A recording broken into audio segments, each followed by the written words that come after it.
الحمد للہ رب العالمین والصلاة والسلام علی اشرف الانبیاء والمرسلین وعلی آلہ واصحابہ اجمعین اما بعد اعوذ باللہ السمیع العلیم من الشیطان الرجیم بسم اللہ الرحمن الرحیم لقد رضی اللہ عن المؤمنین اذ یبایعونک تحت الشجرہ صدق اللہ العظیم وصدق رسولہ النبی الکریم ان اللہ وملائکتہ یصلون علی النبی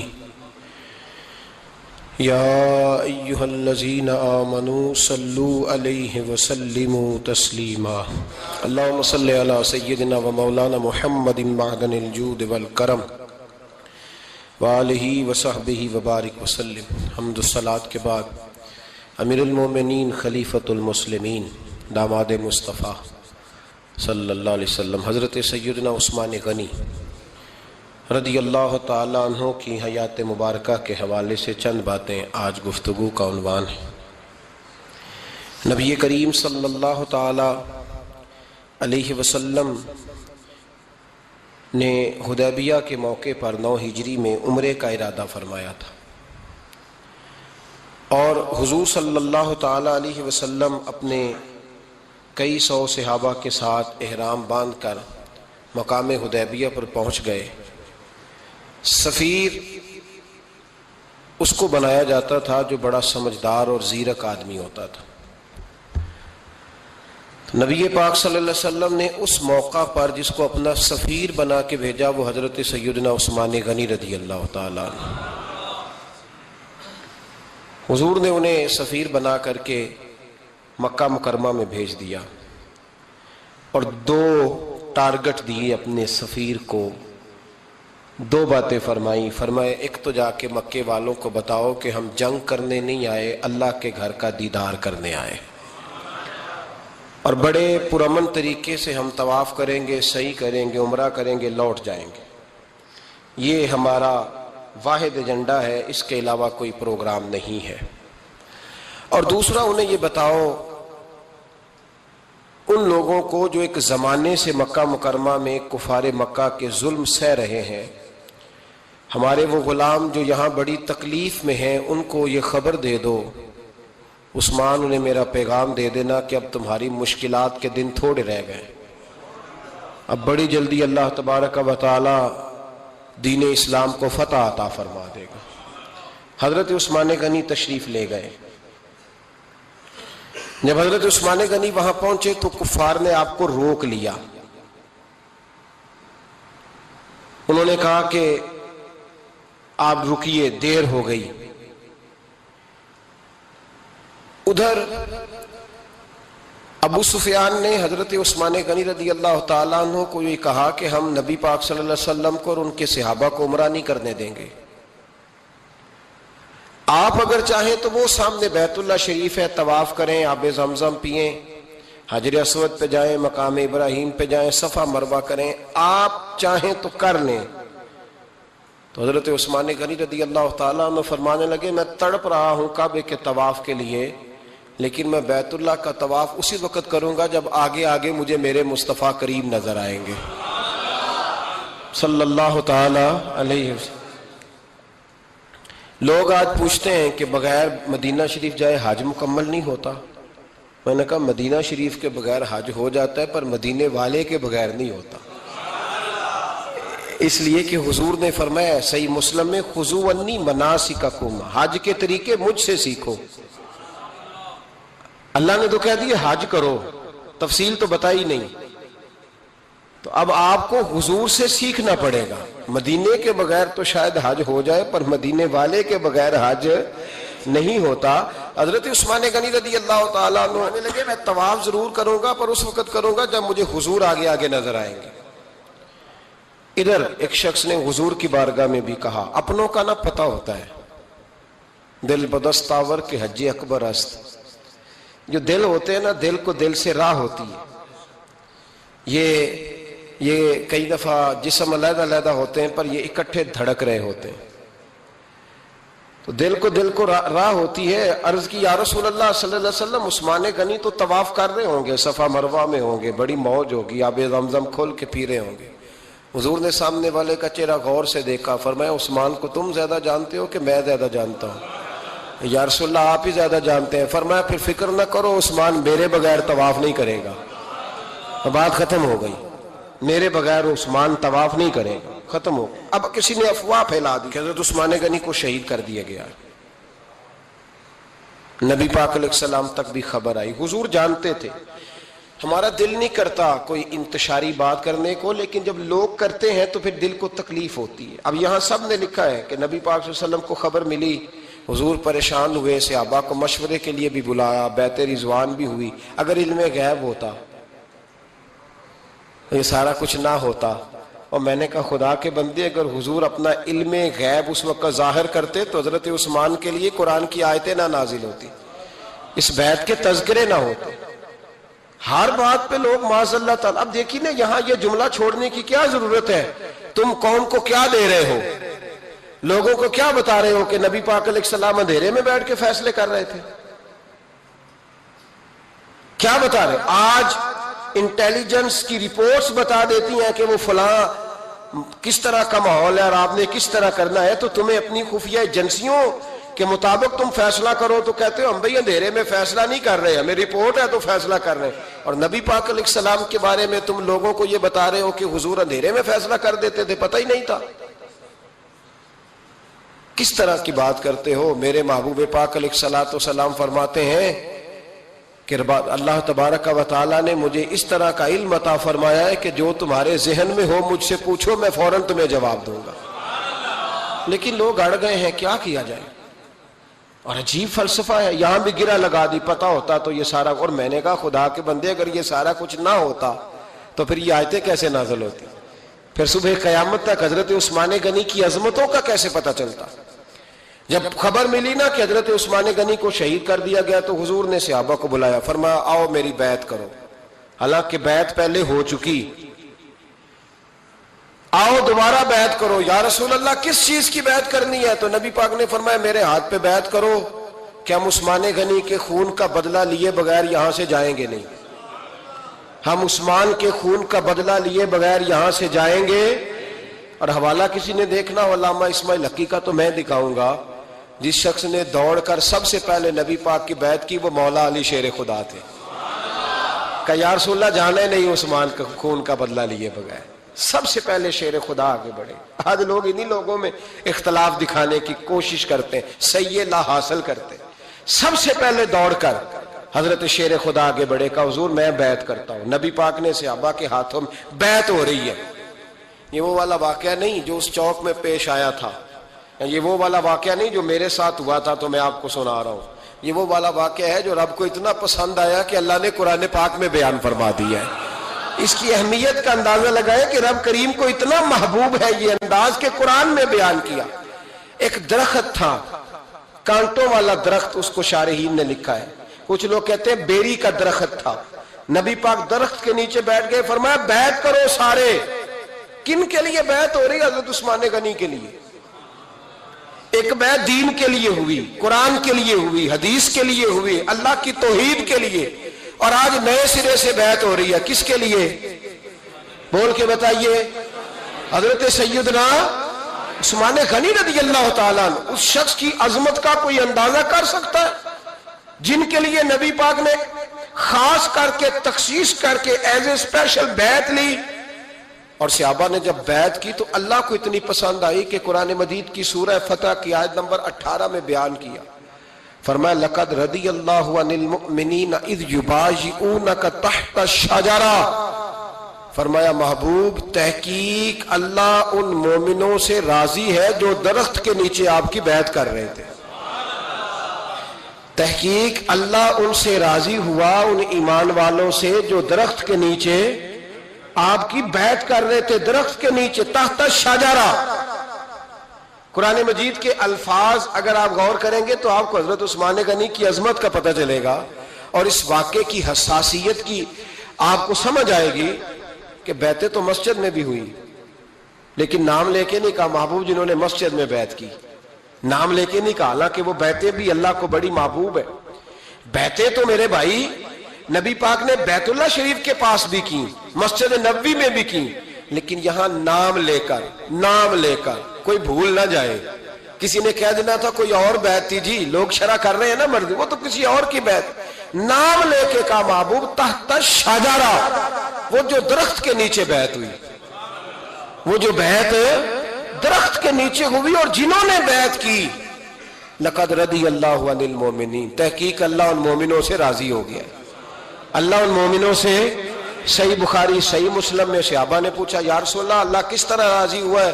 فرمایا آج جس نے میرے ہاتھ پہ بیعت کی ہے رب کریم نے وعدہ کر لیا ہے سب کو جنت عطا فرمائے گا، جنتی ہو گئے سارے. حضرت عثمان غنی رضی اللہ تعالیٰ عنہ کی یہ عظمت، یہ شان قرآن پاک نے بیان کر دی کہ حضرت عثمان کے نام پر صحابہ جمع ہوئے. اللہ تبارک و تعالیٰ نے اس واقعے کا ذکر قرآن مجید میں فرما دیا. میرے عزیز دوستو، حضرت عثمان غنی کو اللہ نے بڑی شان عطا فرمائی، بڑا مرتبہ دیا. بڑے حسین و جمیل، بڑے خوبصورت آدمی تھے. دیکھو نا کیا شان ہے حضرت عثمان ذی النورین. یہ ذو النورین کا کیا معنی ہے؟ دو نور کون ہے؟ حضور کی دو صاحبزادیاں. اعلیٰ حضرت فرماتے ہیں نور کی سرکار سے پایا دوشالہ نور کا، نور کی سرکار سے پایا دوشالہ نور کا، ہو مبارک تجھ کو ذو النورین جوڑا نور کا. دو نوروں والے حضرت عثمان غنی. ایک بیٹی کا نکاح کیا، وہ وصال کر گئی تو محبوب نے دوسری بیٹی کا بھی نکاح کر دی. یہ جو بیچارے پراپوگنڈے والے ہوتے ہیں نا، یہ پہلے دن سے صرف پراپوگنڈے میں ہی ہے. یہ نہ محب بن سکے نہ محبوب بن سکے. ان کا نہ کوئی اپنا ہوا نہ انہیں کسی نے اپنایا. یہ پراپوگنڈے والے ہی ہیں، ساری زندگی چیم گوئیاں، کانوں میں باتیں. اپنا اپنا مزاج ہے نا جی، جس کے حصے میں جو ڈیوٹی آئی. کچھ لوگ وہاں بھی منافقین چیم گوئیاں کرنے لگے، دوسری بیٹی بھی دے دی، دوسری بیٹی بھی دے دی، دوسری بیٹی بھی دے دی. محبوب کے کانوں تک آواز گئی، فرمایا زیادہ باتیں نہ کرو، میری 40 بھی ہوتی. وہ ختم ہو گئی بات، تم 2-3 کی بات کرتے ہو. حدیث مبارکہ کے لفظ ہے، نبی پاک نے فرمایا میری 40 بھی ہوتی، ایک کے بعد دوسری انتقال کرتی رہتی، میں ساری عثمان کو دے دیتا. حد ہو گئی بھئی، اتنا بڑا مرتبہ. چیم گوئیاں نہ کرو، دوسری بھی دے دی، میری 40 بھی ہوتی. اس حدیث کا ترجمہ یہ ہے کہ محبوب فرماتے ہیں کہ مجھے عثمان پر اعتبار ہی بڑا ہے، مجھے عثمان پیارا ہی بڑا ہے، عثمان غنی کی عظمت ہی بڑی ہے. فرمایا میری 40 بھی ہوتی تو میں ساری یکے بعد دیگر. حضرت اسامہ بن زید رضی اللہ تعالیٰ عنہ فرماتے ہیں نبی پاک نے اپنی صاحبزادی حضرت رقیہ رضی اللہ تعالیٰ عنہ کا نکاح حضرت عثمان غنی کے ساتھ کیا تو دونوں میاں بیوی پیارے بڑے تھے، حسین و جمیل بڑے. حضرت عثمان بڑے نفیس آدمی تھے، بڑی نفاست تھی. کپڑا سادہ پہنتے تھے، لیکن لوگ کہتے ہیں کبھی ہم نے ان کے کپڑوں پہ دھبا نہیں دیکھا، چہرے پر اتنا سا گرد کا نشان نہیں دیکھا. ہمارے ملک میں سب سے زیادہ خرچہ میک اپ کا آتا ہے، پتہ ہے آپ کو جی؟ اب اگلی جو بات کرنی ہے اس پہ اپنے آپ کو وقت کتنا دیتے ہو، سجنے میں، سورنے میں، تیار ہونے میں کتنا وقت لگاتے ہو. فرمانے لگے حضرت عثمان غنی اتنا تو ٹائم ہی نہیں ہے کہ اپنے آپ کو دیا جائے. تو قبر اتنے پیارے کیسے لگتے ہو؟ فرمانے لگے اپنی وجہ سے نہیں لگتا، حضور کی وجہ سے پیارا لگتا. کب وہ کس طرح؟ فرمانے لگے نبی پاک صلی اللہ علیہ وسلم نے ہمیں وضو دیا ہے. فرمایا ایک دفعہ وضو کر کے آئینے کے سامنے کھڑا ہوتا ہوں، یوں لگتا ہے اللہ نے میرے چہرے کو پہلے سے زیادہ نور عطا کر دیا ہے. دیکھیں نا باقی جسم چھپا ہوا ہے اور جو ظاہر ہے اس پر وضو کا حکم ہے. ہاتھ ظاہر ہے تو وضو کر لو، پیر پردے سے باہر ہے تو ان کو دھو لو وضو میں، چہرہ پردے سے کپڑوں سے باہر ہے تو اس کو وضو میں. تو عثمان غنی فرماتے 5 وضو تو میں تازہ کرتا ہوں، پچھلا ہو بھی تو نئی نماز تازے وضو سے پڑھتا ہوں. اور فرماتے اگر میرا قرآن مجید کھولنے کا ارادہ بن جائے تو پھر وضو 6 بھی ہو جاتے اور تہجد کے وقت اٹھوں تو 7 بھی ہو جاتے. فرماتے علیحدہ سے درود پاک پڑھنے بیٹھوں تو پھر 10-11 وضو بھی ہو جاتے. میں وضو کرتا رہتا ہوں تو اللہ تازگی عطا کر دیتا ہے. حضرت اسامہ بن زید حضور کے غلام زادے فرماتے میں چھوٹا سا تھا تو نبی پاک کے گھر میں گوشت پکا تو سرکار کو 4 بیٹیوں سے بڑا پیار تھا. حضرت فاطمہ سے زیادہ ہے لیکن 4 بیٹیوں سے بڑی محبت تھی. حضرت رقیہ اور جناب عثمان غنی کے گھر میں اسامہ بن زید کہتے ہیں حضور نے مجھے سالن دینے بھیجا, میں چھوٹا سا تھا اور بھی پردے کی آیتیں بھی نہیں آئی تھی, حکم بھی نہیں آیا تھا. کہتے ہیں میں سالن دینے گیا, واپس آیا تو میں نے ان دونوں کو بیٹھے دیکھا تو میں نے اتنے حسین میاں بیوی کبھی دیکھے نہیں تھے, اور میری طبیعت کھل اٹھی. فرماتے ہیں جب واپس آیا نا, سرکار نے میرا چہرہ دیکھا, میں نے تو بات کرنی نہیں تھی, حضور نے چھیڑ دی. فرمایا میری بیٹی اور داماد کو دیکھ کے آئے ہو؟ یا رسول اللہ دیکھ آیا ہوں. فرمایا ایسا حسین جوڑا دنیا میں کبھی دیکھا ہے؟ کہا یا رسول اللہ اللہ کی عزت کی قسم کبھی دیکھا ہی نہیں. یہ ظاہری حسن اللہ نے حضرت سیدنا عثمان غنی رضی اللہ تعالیٰ عنہ کو عطا. ایک بات میری یاد رکھنا, حسن ظاہر کا نہیں ہوتا, حسن ظاہر کا نہیں ہوتا, ظاہر کا میک اپ ہوتا ہے. حسن ہمیشہ باطن کا ہوتا ہے. جن لوگوں کے اندر معصومیت ہوتی ہے ان کے چہروں پہ بھی آئی جاتی ہے. کوئی نہیں سمجھ آئی شاید آپ کو. اندر اگر بندہ کڑوا ہونا, کسیلا ہو, چہرہ نہیں روشن ہوتا. اس کی دلیل حدیث میں موجود ہے. نبی پاک صلی اللہ علیہ وسلم سے صحابہ نے کہا یا رسول اللہ اللہ کا ولی کون ہوتا ہے؟ فرمایا جس کا چہرہ دیکھنے سے اللہ یاد آئے. تو ولایت کا تعلق دل سے ہے, چہرے سے نہیں. ولایت کا تعلق بولیے دل سے ہے, چہرے سے ولایت کا تعلق نہیں ہے. لیکن حضور نے دلیل کیا دی؟ چہرہ دیکھو تو اللہ یاد آئے. گویا محبوب نے فرمایا کہ دل اگر ولی کا ہو تو پھر اللہ تعالیٰ دل کی برکت سے چہرہ بھی نورانی عطا فرما دیتا ہے. چہرہ بھی نورانی. بہت سارے میں نے ایسے بزرگوں کو دیکھا جن کے رنگ گورے نہیں تھے پر نورانی تھے. ہمارے علامہ فیض احمد اویسی صاحب رحمۃ اللہ علیہ, میرے استاد گرامی, کا رنگ گورا نہیں تھا, لیکن جو بابا جی کو دیکھتا تھا فدا ہی ہو جاتا تھا. رنگ گورا نہیں تھا, گندمی تھا, لیکن کیا بات تھی چہرے کی معصومیت کی. تو یاد رکھیں حضرت عثمان غنی کے باطن میں جو حسن تھا, جو وقار تھا, وہ چہرے سے چھلکتا تھا.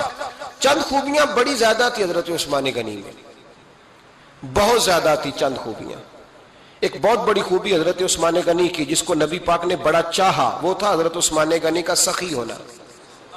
مالا والے سخی نہیں ہوندے, مالا والے سخی, ان کے پاس تو پیسہ وافر ہوتا ہے, کسی وقت 10,000 کا تعاون کاری دیتے ہیں کسی کے ساتھ. وہ سخی نہیں ہوتے بھائی. کسی ایک بندہ 1.5 کروڑ کی اسامی ہے تو کسی کو 20,000 کا تعاون کر دے, سخاوت تھوڑی ہے. کروڑوں روپیہ اس کے پاس پڑا ہوا ہے. مالا والے سخی, یہ میاں صاحب نے کہا ہے, مالا والے سخی نہیں ہوندے. سخیاں کل مال نہیں ہوندا, سخیاں کل مال ہے, اس لیے کہ جمع کریں گے تو رہے گا نا, وہ سخی جمع کرتا ہی نہیں. مالا والے سخی نہیں ہوندے, سخیاں کل مال نہیں ہوندا. ایتھے اوتھے دوویں جہانی, سخی کنگال نہیں ہوندا. حضرت عثمان غنی رضی اللہ تعالیٰ عنہ فرماتے ہیں کہ جس دن حضور نے تبوک کے لیے جیش اسرا کے لیے اعلان کیا نا, تو حضرت عثمان غنی فرماتے ہیں کہ حضرت ابو بکر صدیق تو سارا مال لے آئے تھے, جناب عمر آدھا لے آئے تھے, مولا علی شیر خدا نے جی کھول کے دیا تھا, لیکن 800 گھوڑے بما پالان کی ضرورت تھی. یعنی 800 فوجیوں کا خرچہ, اپنے لفظوں میں بات کر رہا ہوں. فوجی کا خرچہ کیا ہوتا تھا کہ فوجی کا گھوڑا بھی چاہیے, گھوڑے کے ساتھ کجاوا بھی چاہیے, تلوار بھی چاہیے, نیزہ بھی چاہیے, تیر بھی چاہیے, لوہے کی جیکٹ بھی چاہیے. حضرت عثمان غنی کہتے ہیں نبی پاک نے اعلان کرنا شروع کیا. ایک دفعہ اعلان کیا تو میں نے کہا حضور 200 فوجی کا خرچہ میرا. تو نبی پاک نے دوسری دفعہ اعلان کیا تو کوئی اٹھا ہی نہیں. جنہوں نے دینا تھا وہ تو سارا کچھ پہلے ہی دے چکے تھے, کوئی اٹھا نہیں. کہتے مجھے بڑا عجیب لگا کہ میرے مصطفیٰ اعلان کریں. حضرت عثمان غنی فرماتے ہیں, شاہ ولی اللہ صاحب نے ازالت الخفا میں لکھا ہے کہ یوں پکڑ کے کہتے ہیں میں نے اپنا نا گریبان پکڑ لیا, عثمان تیرے نبی کو اعلان کرنا پڑ رہا. کہتے 1000 فوجی کا خرچہ چاہیے تھا, 1000 کا.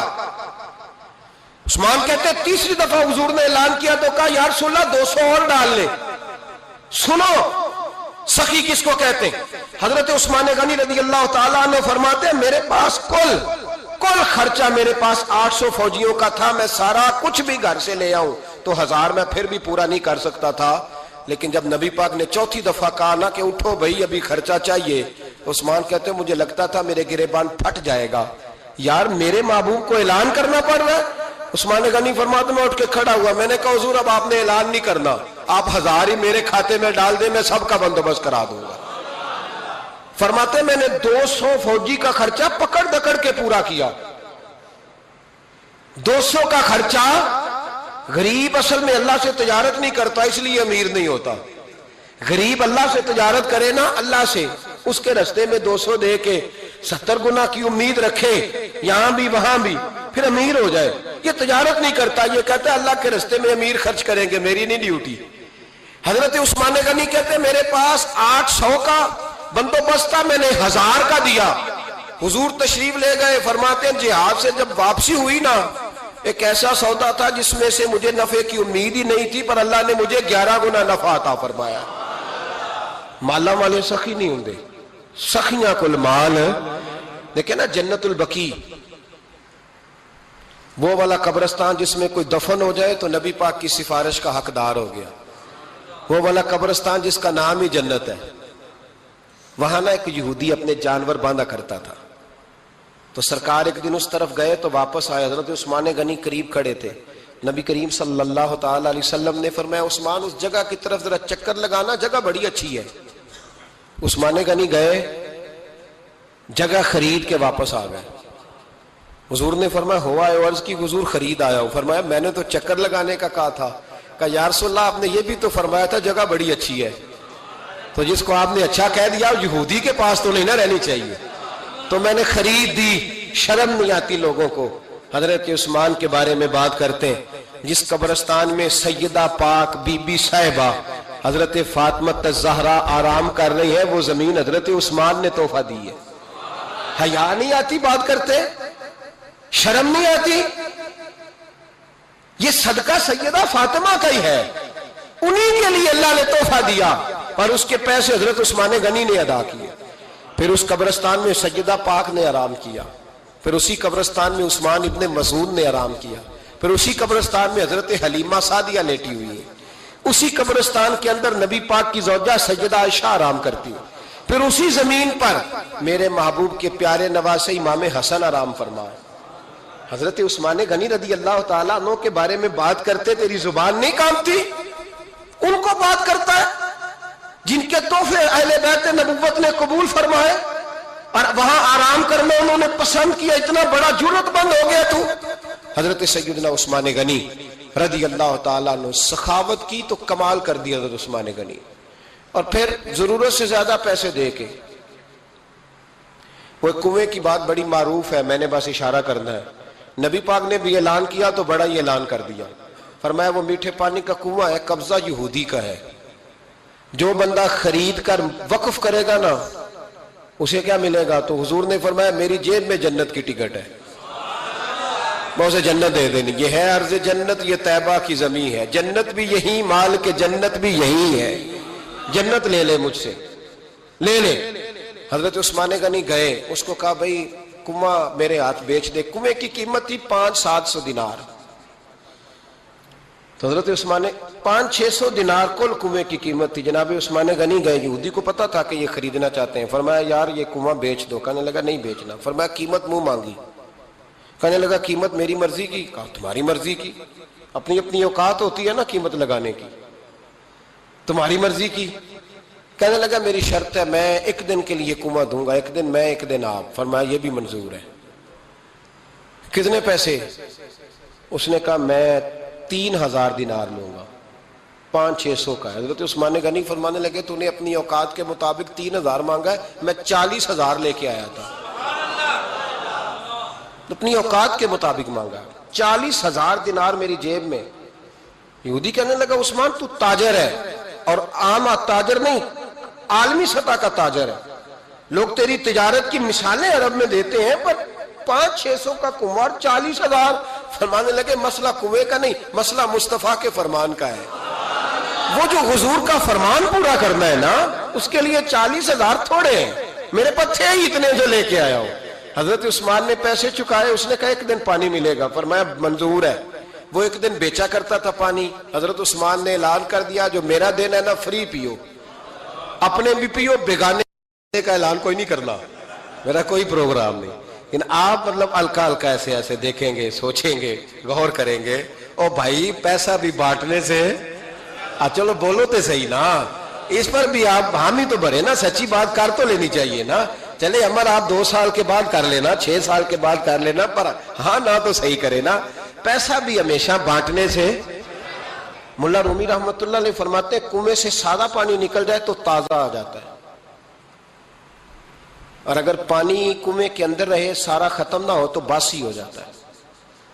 اس لیے فرمایا کرتے تھے میں اس کنویں سے پانی پیتا ہوں جس پہ رش زیادہ ہوتا ہے، اس لیے کہ وہاں سے پانی ختم ہوتا ہے تو تازہ آتا رہتا ہے۔ فرماتے تو اللہ کے رستے میں سارا خرچ کر دے، اللہ تازے عطا کر دے گا اور پہلے سے زیادہ عطا کر دے گا۔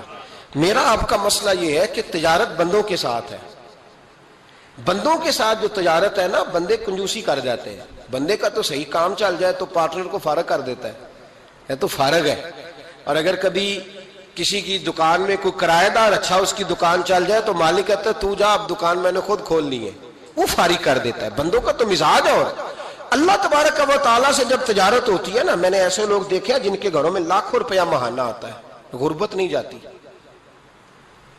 ان کو سوچنا چاہیے کہ کثرت والا پیسہ آیا ہے پر برکت والا نہیں آیا۔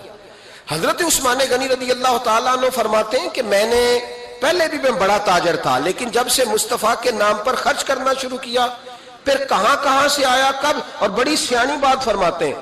آپ فرماتے ہیں میں کلمہ پڑھنے سے پہلے تجارت کو وقت زیادہ دیتا تھا، اور مسلمان ہونے کے بعد میں نے تجارت کو ٹائم تھوڑا دیا ہے، پر اللہ نے روزی مجھے زیادہ عطا فرمائی۔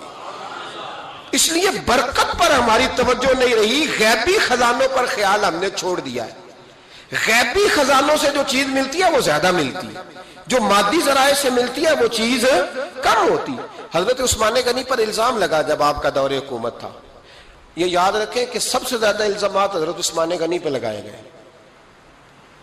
جن بندوں کے قد کاٹ زیادہ ہوتے ہیں ان کے خلاف پراپوگنڈے بھی لمبے چوڑے ہی ہوتے ہیں۔ بڑی بات یاد رکھنا، کہا گیا کہ حضرت عثمان لوگوں کو نوازتے بڑا ہے، بڑا دیتے حضرت عثمان غنی۔ تو حضرت عثمان غنی فرمایا کرتے تھے حکمران تو میں آج بنا ہوں تو میں تو پہلے بھی بڑا دیتا تھا، وہ کس خزانے سے دیتا تھا؟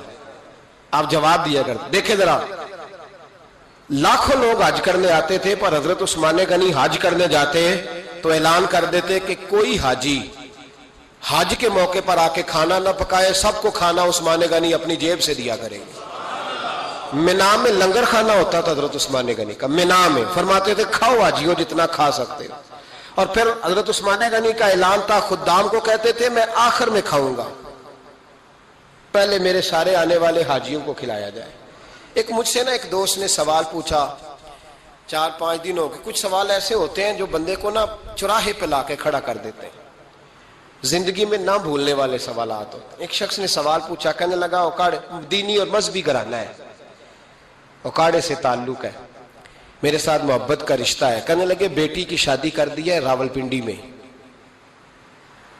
آپ کی بھی بیٹیاں ہیں میری بھی بیٹی ہے، بیٹی کی شادی کر دی ہے راولپنڈی میں، اب بچی چند دن رہنے آئی ہے، پوچھنا یہ ہے کہ نماز پوری پڑے گی کہ قصر پڑے گی؟ تو میرا تو اس نے کام کر دیا، حد ہو گئی، رو رو کے برا حال۔ میں نے کہا یار تو بند کر دے فون، رات کو بتاؤں گا۔ کیا پوچھ لیا یار تو نے؟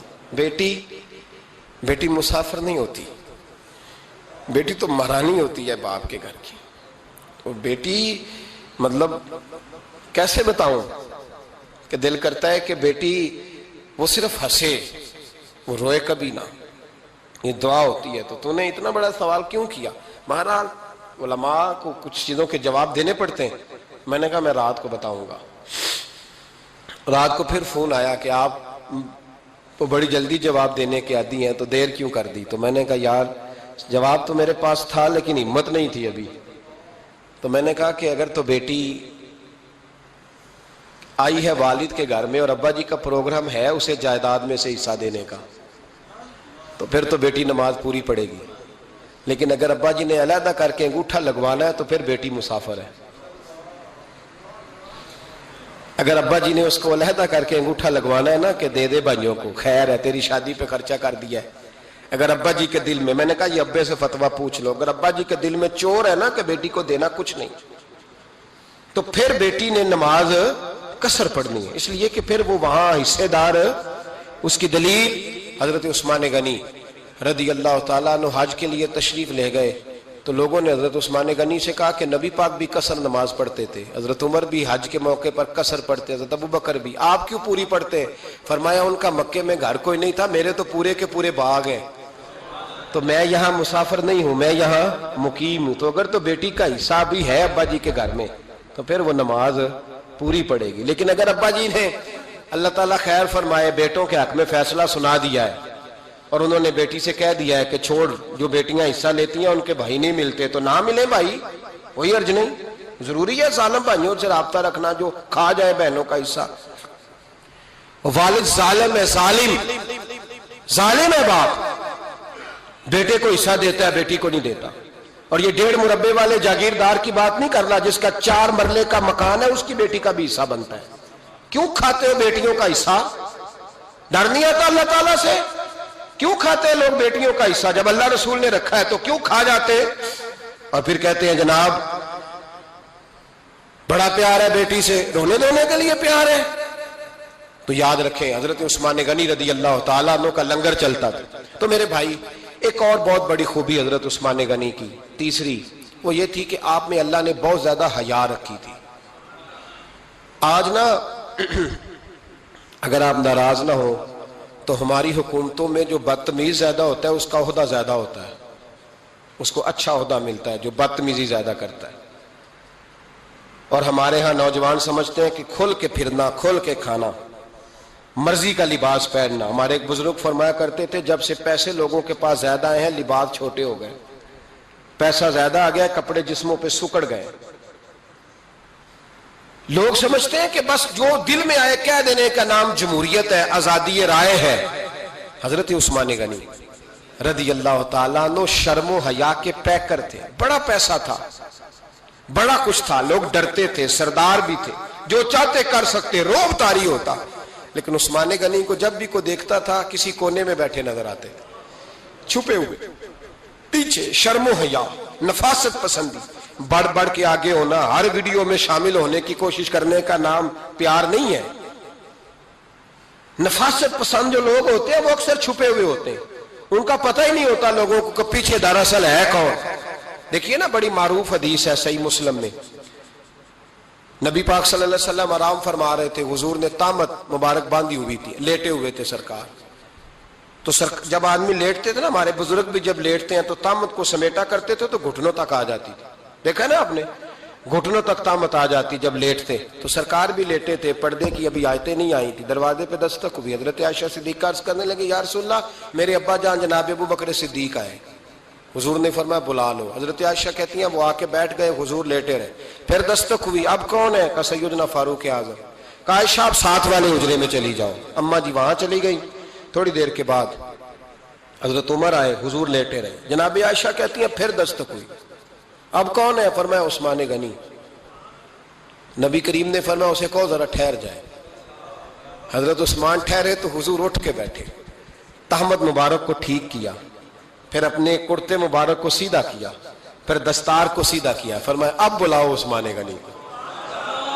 حالانکہ جاہو جلال حضرت عمر کا زیادہ ہے، حالانکہ وقار مقام حضرت صدیق اکبر کا زیادہ ہے، اب بلاؤ عثمان غنی کو۔ حضرت عثمان غنی رضی اللہ تعالیٰ عنہ آئے، بیٹھے، بات چیت ہوئی، تینوں چلے گئے۔ حضرت عائشہ صدیقہ کہتی ہے میرے ذہن میں سوال رہ گیا، میں نے عرض کی یا رسول اللہ صلی اللہ تعالیٰ علیہ وسلم وہ 2 لوگ آئے، آپ بیٹھے رہے، عثمان آئے تو آپ نے اہتمام کیا، کیا لفظ ہے اور لفظوں میں تاثیر ہے، اور جملے 2 کہے نبی پاک نے لیکن کتنا بڑا ان کا مرتبہ بیان کیا۔ فرمایا عائشہ میں اس شخص سے حیا نہ کروں جس سے اللہ کے فرشتے بھی حیا کرتے ہیں، میں اس سے حیا نہ کروں جس سے اللہ کے فرشتے بھی حیا کرتے ہیں۔ حضرت عثمان غنی فرمایا کرتے تھے میں نے جب سے حضور کا چہرہ دیکھا ہے دوبارہ پلٹ کے اپنی شرمگاہ بھی کبھی نہیں دیکھی، گویا میں نے اپنی آنکھوں کا وضو نہیں توڑا جب سے حضور کا۔ فرماتے جب سے یہ ہاتھ نبی پاک کو بیعت کے لیے دیا ہے پھر گندگی میں نہیں جانے دیا میں نے سیدھا ہاتھ۔ حضرت عثمان غنی فرمایا کرتے تھے میں اپنے گھر کے اندر اپنے غسل خانے میں 4 دیواری کے اندر بھی کپڑوں سمیت غسل کرتا ہوں، مجھے حیات یہ غسل خانے میں بھی کپڑے. اور سنو ایک اور بڑی بات اہم، آپ فرمایا کرتے تھے میری جو محرم عورتیں ہیں نا، محرم پھپھی خالہ، میری جو محرم عورتیں ہیں، فرمایا کرتے تھے میں نے کبھی ان کے بھی چہرے آنکھ بھر کے نہیں دیکھے، ان کے بھی چہرے کبھی میں نے آنکھ بھر کے نہیں دیکھے. جو میری محرم عورتیں ہیں پھپھی خالہ، فرماتے تھے ان سے بھی جب بات کرتا ہوں تو میں چہرہ جھکا کے. ہمارے ہاں تو کزن ایک دوسرے سے سلام لیتے ہیں، لڑکیاں لڑکے کزن ایک دوسرے سے سلام لیتے ہیں. بچیاں آیا کرتی تھی تو میری کبھی کبھی مجھے بتایا جاتا تھا، میں نے ایک پابندی لگا دی، بچیاں جب مدرسے میں آتی تھی کہ جو دور سے بچی آئے اس کو جس آدمی کا نام لکھا ہو بتایا جائے وہی لینے آئے.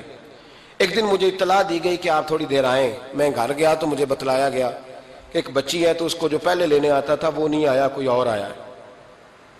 میں نے اس کے بھائی کو فون کیا کہ آپ لینے نہیں آئے. کہنے لگے یہ کزن ہے ہمارا، اس کے ساتھ بھیج دیں، آپ ہمارا ہی کزن ہے، خالہ زاد ہے.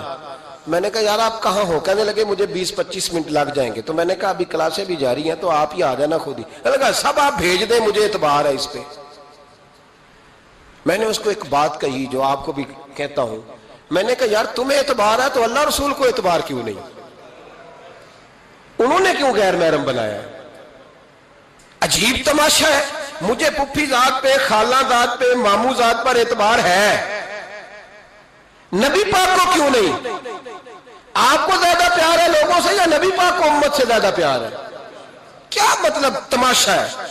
کیا مزاج بنا لیا میں نے اور آپ؟ نبی پاک نے ایک شخص پر اعتبار نہیں کیا، پر میں اس سے پردہ کرو. آپ نے اور میں نے کیسے کر لیا؟ نبی پاک نے خالہ ذات، پھپھی ذات، دیور پر، جیٹ پر، سالے پر، بہنوئی پر اعتبار نہیں کیا، پابندی لگا دی. تو نے کیسے کیا؟ تجھے تیرے دل میں زیادہ درد ہے، تو زیادہ دین کو سمجھنے لگا ہے، انسانیت زیادہ اچھل آئی ہے تیرے اندر. اعتبار کیا ہوتا؟ یاد رکھنا دنیا میں جتنے گھر تباہ ہوئے ان لوگوں کی وجہ سے نہیں ہوئے جن پر اعتبار نہیں تھا، ان کی وجہ سے ہوئے جن پر اعتبار تھا. گھر کا بیٹی لنکا ڈھائے، باہر والے آ کے کبھی بھی گھر میں کوئی نقب زنی نہیں کرتے، جب بھی کرتے اعتبار والے کرتے. میرے رسول پاک علیہ الصلوۃ والسلام کی وہ ازواج جن پر اللہ کو اتنا اعتبار ہے کہ رب کہتا ہے میرے محبوب کی بیویوں تمہاری جیسی دنیا میں دوسری ہے ہی کوئی نہیں. اللہ کو اتنا اعتبار ہے. لیکن ایک نابینا صحابی آئے تو حضور کی 2 ازواج بیٹھی تھی تو نبی پاک نے فرمایا پردہ کرو. یا رسول اللہ وہ تو نابینا ہے. فرمایا تمہیں تو نظر آ رہا ہے نا، تمہاری آنکھیں تو کھلی ہوئی ہیں. حضور کو اعتبار نہیں تھا. بس کر دیں. سب سے بڑا ظالم وہ ہے جو کہتا ہے مجھے بیٹی پہ اعتبار ہے. وہ ظالم ہے، وہ اپنی بیٹی کے ساتھ ظلم کر رہا ہے. جو کہتا ہے مجھے اعتبار ہے، کالج جا رہی ہے، یونیورسٹی جا رہی ہے، اکیلے آ جا رہی ہے، مجھے اعتبار ہے. یہ ظلم کر رہا ہے بچی کے ساتھ. وہ تو بچی ہے، اس کا تو ذہن کمزور ہے. ہو سکتا ہے صاف دل ہو لیکن سامنے جو شیطان چوکوں میں گلیوں میں دائیں بائیں گھوم رہے ہیں وہ تو صاف دل نہیں ہے نا، وہ تو معصوم طبع نہیں ہے نا. تو بعض اوقات بڑے اچھے نفیس بچے بھی شیطانوں کا شکار ہو جاتے ہیں. خدا کا خوف کریں. حضرت عثمان غنی کی زندگی، حضرت عثمان فرماتے ہیں جو محرم عورتیں تھیں ان کی طرف بھی آنکھ بھر کے نہیں دیکھا، اس لیے کہ وہ خاتون ہے، میں مرد ہوں، میری حیا مانے. آج لوگوں کو شوق ہو گیا عورتوں کی مجلس میں دوڑ دوڑ کے جانا، وہاں بیٹھنا، وہاں وقت بتانا. پیرانے عظام کہتے ہیں کہ وہ درویشنیوں کے بیچ بیٹھے ہیں جی، باپ بیٹی ہوتے ہیں جی، مریدنی اور پیر. میں نے کہا کوئی نہیں ہوتے. اس رشتے پر استدلال ہے. اعلیٰ حضرت فرماتے ہیں واجب ہے پردہ پیر اور مریدنی کا. یہ پردہ واجب ہے.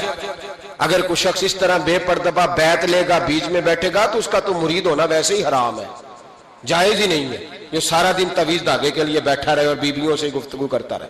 خدا را حضرت عثمان غنی رضی اللہ تعالیٰ عنہ کی زندگی میں جو باتیں ہمیں بہت زیادہ ملتی ہیں ان میں نفاست ہے، آپ کی حیا ہے، سخاوت ہے. ایک بات اور سن لیں، بڑا ستایا گیا حضرت عثمان غنی کو، پراپوگنڈے کیے گئے، آپ کے خلاف مہم چلی. عبداللہ ابن سبا نے بڑی مہم جوئی کی آپ کے خلاف. یہودیوں نے مسلمانوں کا روپ دھار کر بڑا آپ کو ستایا، تکلیفیں دی. جی آپ اپنے رشتہ داروں کو بڑا دیتے ہیں. فرمایا کرتے تھے جیب سے دیتا ہوں، مال خزانہ سے نہیں دیتا. حضرت عثمان غنی رضی اللہ تعالیٰ عنہ کو بڑا ستایا گیا. یہ واحد خلفائے راشدین میں خلیفہ ہے جن کا 40 دن پانی بند کیا گیا، کھانا نہیں آنے دیا گیا. لیکن کمال ہستی حضرت عثمان غنی کی. مولا علی جیسے شیروں نے جا کے کہا آپ اشارہ کریں، یہ جو آپ کے خلاف نکلے ہوئے ہیں تو ایک تلوار سے مار دیے جائیں گے. تو حضرت سیدنا عثمان غنی فرمانے لگے میں وہ والا مینڈا نہیں بننا چاہتا جس کی وجہ سے مدینے کی گلیاں رنگین ہو جائیں. امن کا کعب خلافت چھوڑ دیں. فرمایا حضور نے کہا تھا اللہ تمہیں ایک قمیض پہنائے گا، لوگ اتارنا چاہیں گے تم نے اتارنی نہیں. صبر سے، حوصلے سے، اطمینان سے. یہ وہ واحد ہستی ہے حضرت عثمان غنی، انہوں نے شہادت قبول کر لی لیکن تلوار نہیں چلنے دی، لوگوں کو ایک دوسرے کے گلے نہیں کاٹنے دی. وہ شخصیت ہے حضرت عثمان غنی کی. لیکن بڑا ستایا گیا، بڑا پراپوگنڈا. مجھے بتائیے اس کے بارے میں اللہ قرآن کی آیتیں نازل کر دے اور جس کے بارے میں مصطفیٰ کریم ایک بار نہیں تین بار جنت کی بشارت عطا کر دے. کوئی بندہ ہمیں تاریخ بتائے، حوالے دے، کہانیاں سنائے تو ہم اس کی کہانیاں دیکھیں گے یا نبی پاک کا فرمان دیکھیں گے؟ بولیں، جا کے بولیں، جا کے. کسی کہانی پر کبھی بھی کان. بس ایک حدیث میں نے بڑی دفعہ سنائی ہے، پھر سناتا ہوں، ترمذی میں ہے. نبی پاک جنازگاہ تک گئے جنازہ پڑھنے. یا رسول اللہ فلاں آدمی انتقال کر گیا. جنازگاہ تک تشریف لے گئے جنازہ پڑھانے، لیکن جنازگاہ تک پہنچ کر محبوب نے فرمایا اس کا جنازہ نہیں پڑھانا. یا رسول اللہ کیوں؟ فرمایا اس لیے کہ یہ عثمان غنی سے بغض رکھتا تھا. تو حضور تو اس کا جنازہ نہیں پڑھتے. خبردار کسی داستان پہ کان نہ دھریں. عقلیں دوڑاتے پھرتے ہیں لوگ، ایسے ہوا تھا تو ویسے ہوا تھا تو اس نے کہا تھا تو اس نے کہا تھا. ہمیں اس کی نہیں خبر، ہمیں تو مصطفیٰ کا پتہ ہے. جو حضور نے جن کی شان بیان کر دی ان کی شان پر ہم کسی تاریخ کا حوالہ مزید ضرورت محسوس ہے. بس اپنی طبیعت میں سادگی اور صفائی پیدا کریں، سخاوت پیدا کریں، حیا پیدا کریں. یہ حسن ہے. اس حسن کو حضرت عثمان غنی نے تقسیم کیا ہے. اللہ سمجھنے کی توفیق عطا فرمائے. آخر دعوانا بچڑ گیا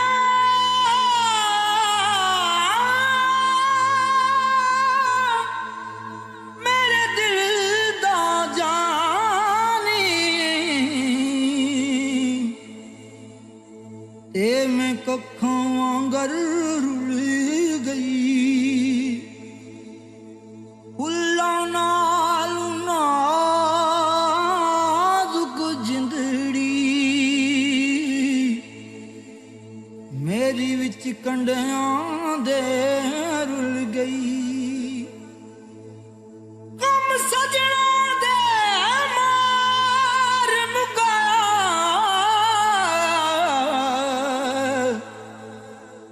تے میں اتھروں بن کے ڈل گئی.